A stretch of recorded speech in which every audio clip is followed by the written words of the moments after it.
Bonjour et bienvenue dans la chaîne du Petit Labo. Aujourd'hui, je vais t'expliquer comment construire un diagramme objet interaction.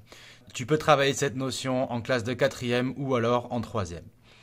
On va devoir aborder la notion d'action mécanique, de contact ou bien à distance et également les interactions.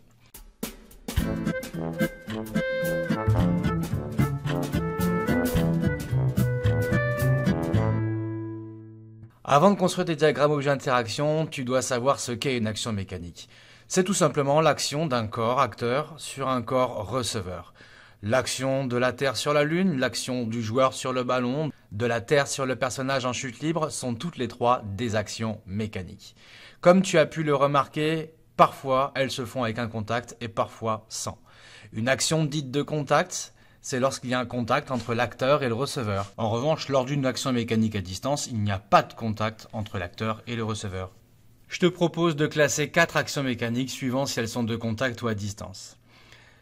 L'action de l'air sur le cerf-volant est une action de contact. L'air s'engouffre dans la voile du cerf-volant, l'air est bien en contact avec la voile. L'action mécanique du joueur sur le ballon est bien également une action de contact. La main du joueur touche le ballon. En revanche, il n'y a pas de contact entre la Terre et le personnage en chute libre, et il n'y a pas de contact non plus entre la Terre et la Lune. Ce sont donc des actions mécaniques à distance. Pour tracer un diagramme objet-interaction, tu dois bien comprendre que les objets que nous étudions agissent les uns sur les autres.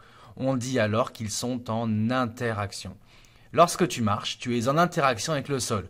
Il exerce une action sur toi, en t'empêchant de t'enfoncer, et tu agis sur lui en le déformant. C'est une interaction de contact car il y a un contact entre les pieds et le sol.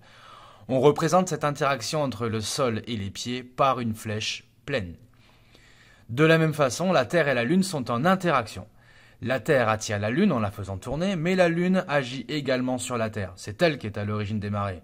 Tu noteras qu'il n'y a pas de contact entre les deux astres, donc il s'agira de placer une flèche en pointillé.